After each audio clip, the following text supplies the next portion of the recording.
No, wag kang masyadong isipin yung mga yan. O dito naman tayo sa Pasko. Sabi ni VP Sara, ang Pasko ng mga Pinoy malungkot dahil sa korupsyon. Pasok?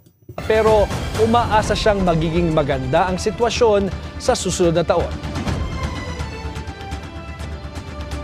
Malungkot ang Pasko natin dahil hindi natin gusto ang mga nangyayari sa ating bansa, lalong-lalo na yung mga iskandalo sa korupsyon at yung pag-aabuso sa posisyon at mga opisina ng gobyerno.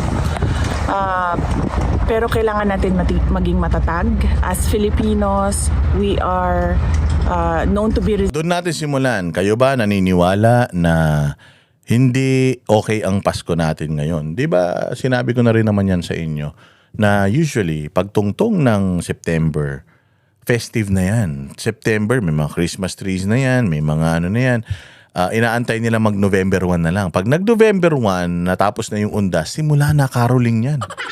Simula na caroling yan, mauubos ang ano mo, kakapatawad, patawad, kasi kanta ng kanta yung mga yan sa ano. I mean, tayo mga Pilipino yung pinakamahabang mag-celebrate ng Pasko. And even if mahirap naman tayo, hindi naman natin alintana yun eh. Since mga bata tayo, kahit naman mahirap ang buhay natin, pag Pasko, Pasko eh. Pero napansin nyo nitong mga nakaraan, hanggang November na. Natapos na yung undas. Natapos na yung undas pero parang hindi pa rin makapag-celebrate yung tao sa Pasko. Sa sobrang dami ng iskandalo talaga nangyari sa atin, kaliwat kanan, sabi ko nga sa inyo, napakagaling ni Bongbong Marcos kasi yung iskandalo, hindi ka makapag-focus sa isang iskandalo eh. Because one scandal after another, kumbaga can of worms talaga eh, yung nabuksan nung nagsalita siya tungkol sa flood control. Yung mahiya naman kayo, it opened a can of worm eh. Talagang ang daming issues. O kung babalikan nyo nga, sabi ko nga sa inyo, umpisa pa lang ng panunungkulan nila, smuggling na agad. Smuggling ng asukal, smuggling ng bigas, smuggling ng sibuyas. Tapos biglang nagkaroon ng Maharlika Investment Fund. Di na daw tayo mangungutang sa ibang bansa. Yung investment fund daw na yun na yung gagamitin natin. Kinuha na ng pera yung mga ahensya ng gobyerno para dun sa pondo na yun. O tapos ano nangyari? Wala. Ito yung PhilHealth, ninakawan ng pera. Iba pinababalik yung pera, tas ayaw nilang ibalik. Ano pa, binenta yung binenta yung mga ginto. O di ba? Ang dami talaga. Pina-impeach si BP Sara, pinadala si Pangulong Duterte sa ibang bansa kahit na may korte naman tayo sa Pilipinas at hindi tayo member ng ICC. Pag nanakaw sa flood control, pag nanakaw sa DepEd, pag lahat talaga mga bossing. Sabi ko nga sa inyo, sa sobrang dami ng iskandalo ni Bongbong Marcos, you will lose count. Hindi mo alam kung saan mo i-attribute, ididikit yung administration niya sa mga iskandalo. Kasi kay Pangulong Duterte, ididikit mo yung pangalan niya saan? Sa war on drugs. Yun lang. Isa pa kay Ramos, ididikit mo yung pangalan niya doon sa yung Clark. Yung pagbebenta ng Clark, di ba? Tsaka yung Bonifacio Global City. Biglang nawala yan, biglang naging pribado o ano pa. Si Binay, may ko-connect mo sa specific na corruption. Si Erap, may ko-connect mo doon sa plunder case niya na yung tomato excise tax ba yun? Si Marcos Sr. Si Marcos Sr. madami din eh. Pero yung ill-gotten wealth, doon mo lang, yun yung maaalala mo sa kanya eh. Kay Gloria Arroyo, yung Hello Garci at saka yung CTE deal. Kay Pinoy, anong may didikit mo kay Pinoy? Pag naalala mo si Pinoy, mamasapano. 'Di ba? Yun yung mga pero pag kay Bongbong, pagka natapos si Bongbong sa 2028, saan mo i-attribute yung pangalan ni Bongbong na negatibong nangyari sa bayan? Ang dami. You will lose count. Hindi mo malalaman ay ito. Ang dami talaga. So ganun katindi, ganun kabalasubas, kabarubal, kamagnanakaw itong mga to. Kaya nga may pinost ako eh.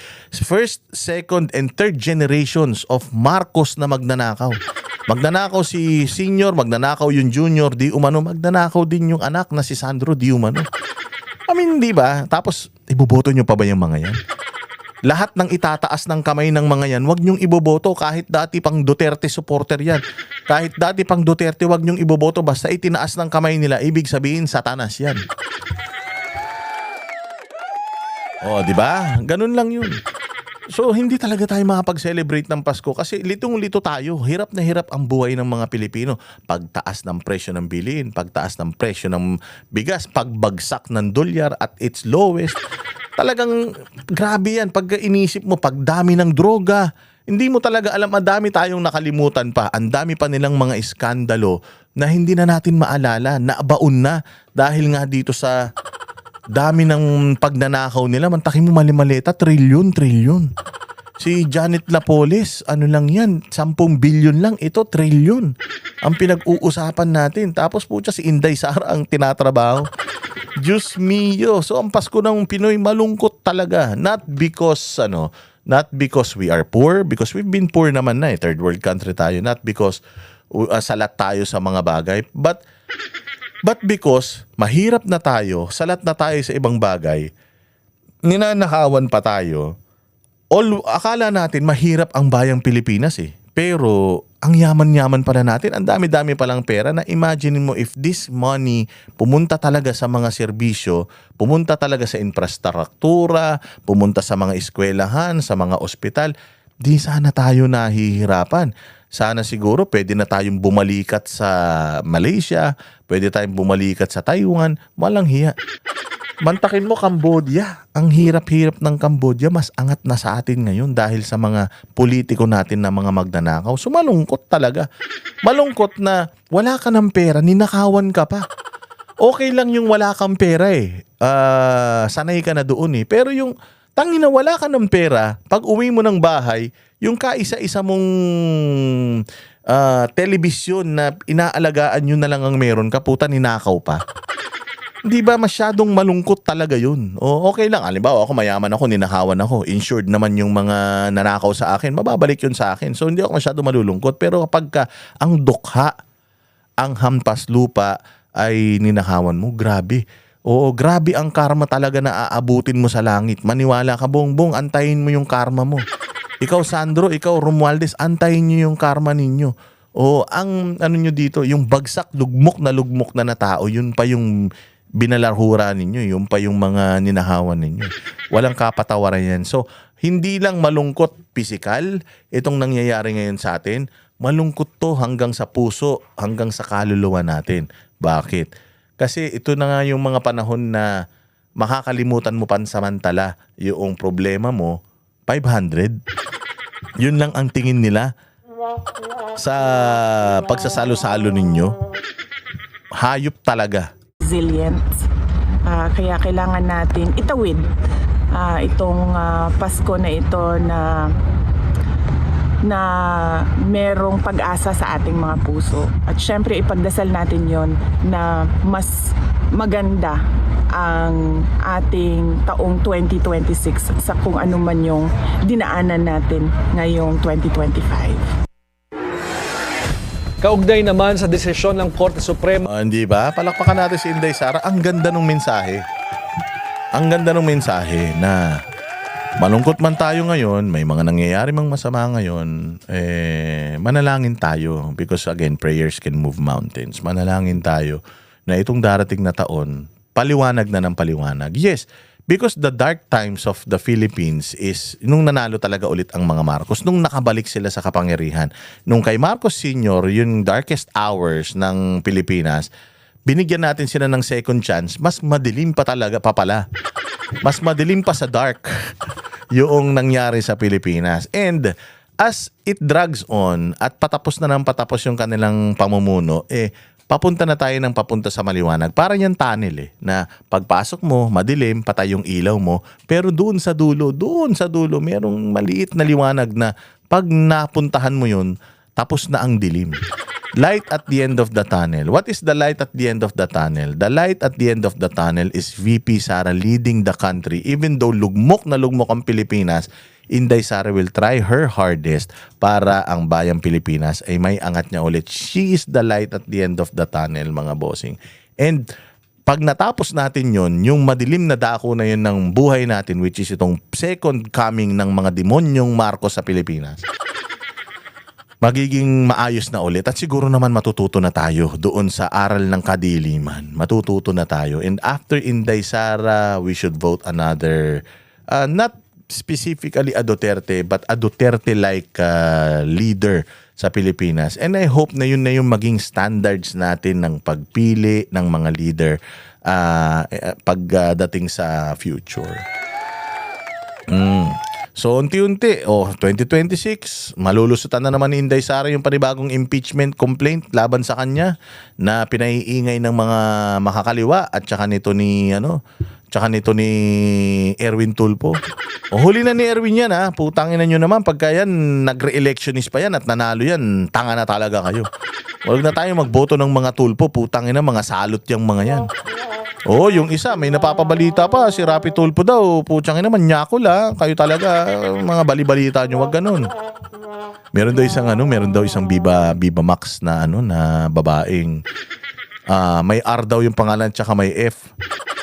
Ang laki daw, magtip-tip pa lang yun ha. Putya, manyakis, may asawa na, may mga anak na may mga anak na mga balyena eh.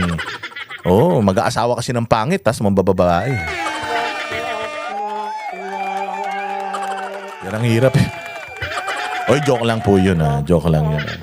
Mag-aasawa ng pangit tapos mangbababae. Walang hiya talaga. Diyos ko po. Grabe naman kayo sa makapangit. Ayan na. Kami ang boses ng masa, hindi natatakot. Katotohanan lang, di kami nalulunod. Walang bahid ng sismis, lahat ay totoo. Kahit sino ka pa, pag mali ka babanatan ka. Walang pinipili kulay, wala kaming kinikilingan. Basta para sa bayan, kami lalaban. Pag tama palakpakan, pag mali banatan. Di matitinag, di matatakot, para sa bayan tuloy ang sigaw. Sa harap ng kamera, walang halong takot. Mga baluktot, lahat kayo'y tutumba. Ang hustisya at totoo, yun lang ang mahalaga. Kahit sinong harang, di kami matitinag. Walang pinipiling kulay, wala kaming kinikilingan. Basta para sa bayan, kami lalaban. Pag tama palakpakan, pag mali banatan. Di matitinag, di matatakot, para sa bayan tuloy ang sigaw. Kung nasa tama ka, ikaw ay aming kasama. Pero pag mali ka, handa ka na bang mabasag? Banateros kami, walang inuunan, dahil bayan muna bago ang sarili.